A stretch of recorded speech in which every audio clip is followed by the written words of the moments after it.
सुप्रभात बच्चों, कैसे हैं आप सब। मुझे आशा है आप सब बिल्कुल ठीक हैं और खूब मन लगाकर अपनी पढ़ाई भी कर रहे हैं। तो आज हम समझेंगे हिंदी व्याकरण का अपना अध्याय जिसका नाम है क्रिया। क्रिया क्या है? क्रिया का मतलब क्या होता है? क्रिया मतलब कोई भी काम का होना या फिर उसका करना क्रिया कहलाता है। जैसे इस समय अध्यापिका पढ़ा रही हैं तो क्या क्रिया हो रही है? पढ़ाने की क्रिया हो रही है। माँ खाना बना रही है, खाना बनाने की क्या हो रही है? यहाँ पर क्रिया हो रही है। तो क्रिया का मतलब किसी भी कार्य का होना या करना पाना क्रिया कहलाता है। और क्रिया के कितने भेद होते हैं? क्रिया के दो भेद होते हैं, सकर्मक क्रिया और अकर्मक क्रिया। सकर्मक और अकर्मक को हम उदाहरण के माध्यम से, अलग अलग उदाहरणों के माध्यम से विस्तार से चलिए आगे समझते हैं। अपना अध्याय, अपना विषय क्रिया को विस्तार से समझे। चलिए। सकर्मक। सकर्मक मतलब से मतलब साथ, कर्मक मतलब कर्म के, मतलब जिन वाक्यों में कर्म साथ में पाया जाता है वो होता है सकर्मक क्रिया। क्योंकि नाम से ही हमें पता चल रहा है सकर्मक क्रिया क्या है। और इसकी क्या पहचान हम कर सकते हैं? वाक्यों में जो वाक्य दिया होगा उसके अंदर क्रिया के साथ, क्रिया मतलब कोई भी काम जो हो रहा है, पढ़ना, लिखना, गाना, नाचना, ये जो क्रियाएं हो रही हैं, इन क्रिया के साथ क्या या किसको, क्या या किसको का प्रश्न जब हम लगाते हैं और हमें उसका उत्तर मिल जाता है, क्या या किसको हम प्रश्न लगाने पर हमें उसका उत्तर प्राप्त हो जाता है, तो वह कर्म है। तो वो क्या होगा? कर्म, मतलब वो सकर्मक क्रिया पाई जाएगी।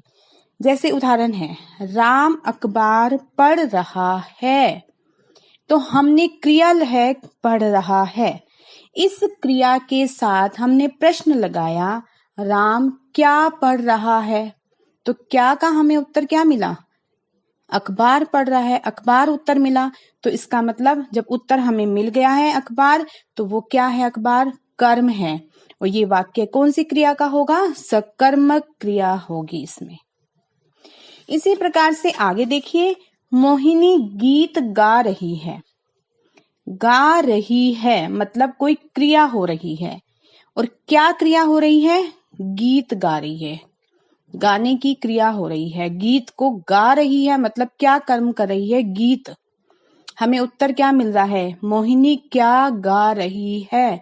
क्या मतलब गीत गा रही है। हमें यहाँ पर गीत क्या का उत्तर मिला है। तो इसका मतलब ये क्या है? कर्म है। और कौन सा है? सकर्मक क्रिया है।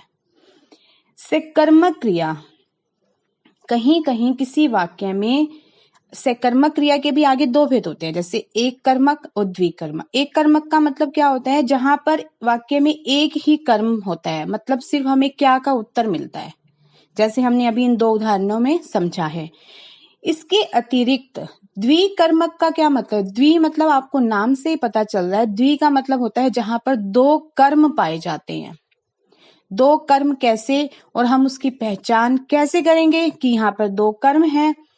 जब क्रिया के साथ क्या का उत्तर मिलता है, एक तो वो हो गया, और किसको का उत्तर मिलता है। वाक्य में किसको या किसे का जब उत्तर मिल जाता है तो वो होता है द्विकर्मक क्रिया।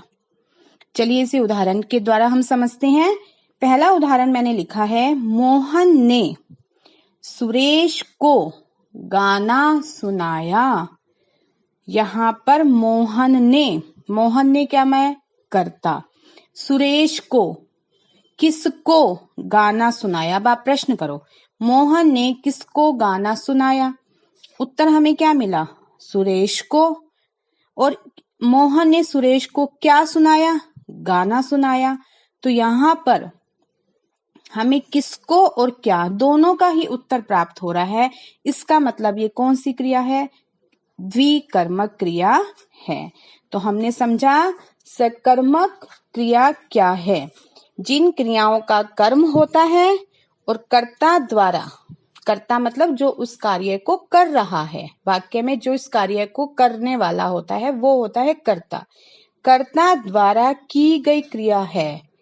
कर्ता ने जो भी क्रिया की है, मतलब चाहे पढ़ना है, लिखना है, नाचना है, गाना है, उस क्रिया जो भी क्रिया की है उसका फल कर्ता को छोड़कर किसी अन्य पर पड़े, मतलब कर्म पर पड़े, तो वो क्या है? सकर्मक क्रिया है। इसके बाद हम समझेंगे अकर्मक क्रिया क्या है। अकर्मक क्रिया इसके विपरीत। अकर्मक, हमें नाम से ही पता लग रहा है, अ का मतलब होता है बिना या फिर रहित, और कर्मक मतलब कर्म के, मतलब जो कर्म के बिना है, जिन क्रियाओं का कर्म नहीं होता है और क्रिया का फल किस पर पड़ता है? कर्ता पर पड़ता है। मतलब उस वाक्य में कर्म नहीं है और क्रिया का जो फल है वो कर्ता पर पड़ता है, तो वो क्या है? अकर्मक क्रिया कहलाती है। उदाहरण के माध्यम से हम समझते हैं इसे। पहला है, इसकी पहले पहचान समझते हैं। पहचान हम किस प्रकार से कर सकते हैं? इन वाक्यों में क्रिया के साथ क्या या किसको जब हम प्रश्न करते हैं और हमें उसका उत्तर प्राप्त नहीं होता है, हमने सकर्मक में क्या समझा था? जब हम क्या या किसको प्रश्न करते हैं और हमें उत्तर प्राप्त होता है तो वो सकर्मक क्रिया होती है, मगर जब हमें उत्तर प्राप्त नहीं होता तो वो अकर्मक क्रिया होती है।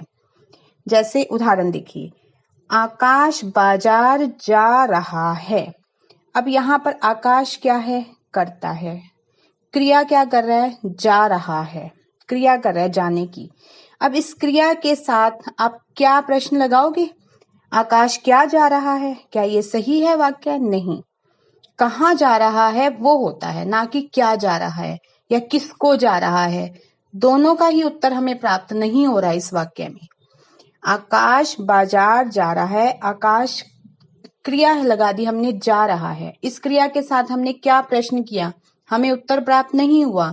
किसको हमने प्रश्न किया क्रिया के साथ? तब भी हमें उत्तर प्राप्त नहीं हुआ। इसका मतलब इसमें कर्म नहीं है। मगर प्रश्न क्या बनेगा? आकाश कहाँ जा रहा है, मगर हमें उत्तर क्या मिलना चाहिए? क्या या किसको का, तो वो सकर्मक क्रिया होगी। जब इन दोनों का ही उत्तर हमें नहीं मिल रहा है वाक्य में, तो इसका मतलब वो क्या है? अकर्मक क्रिया है। आगे देखिए, बच्चा रोता है। बच्चा मतलब कर्ता, रोने की क्रिया हो रही है, तो कर्म तो इसमें कुछ है ही नहीं। रोना तो वैसे भी अकर्मक क्रिया के अंतर्गत आएगा। क्या रोता है इस तरह से हम नहीं पूछते, क्या हंसता है नहीं पूछा जाता है। तो ये हंसना, रोना, ये क्या है? ये क्या है? अकर्मक क्रिया है।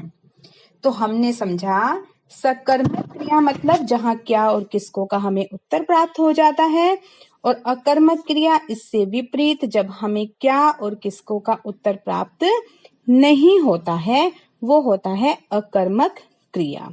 तो हमने क्या क्या समझा इस पाठ में? क्रिया क्या है? क्रिया से मतलब हमें किसी काम का करने या होने का पता चलता है। और कर्म के आधार पर क्रिया के कितने भेद होते हैं? 2, सकर्मक, अकर्मक। सकर्मक के भी आगे 2 भेद हो जाते हैं, एक कर्मक और द्विकर्मक। एक कर्मक मतलब जिस वाक्य में एक कर्म पाया जाता है, मतलब हमें क्या का उत्तर मिल जाता है। क्रिया के साथ जब हम क्या लगाते हैं और उसका हमें उत्तर प्राप्त हो जाता है, वो है एक कर्मक। और द्विकर्मक, जब हम क्रिया के साथ क्या लगाते हैं उसका उत्तर मिलता है, और किसको लगाते हैं उसका भी उत्तर मिलता है। मतलब वाक्य में हमें 2 चीजों का उत्तर मिलता है, क्या और किसको, 2 बातों का हमें पता चलता है, तो वो है द्विकर्मक। तो आपको पाठ अच्छे से समझ आया होगा कि क्रिया क्या है और उसके भेदों के बारे में, सकर्मक और अकर्मक के बारे में आपको बहुत ही अच्छे से समझ में आ गया होगा। आप अपना इसका पाठ का अभ्यास अवश्य करें और अच्छे से उदाहरणों को समझें। बहुत सारे उदाहरण ले, उनका अभ्यास करें, तो आपको और भी अच्छे से पाठ समझ में आ जाएगा। ठीक है, चलिए आगे हम अगली कक्षा में मिलेंगे। तब तक के लिए नमस्कार।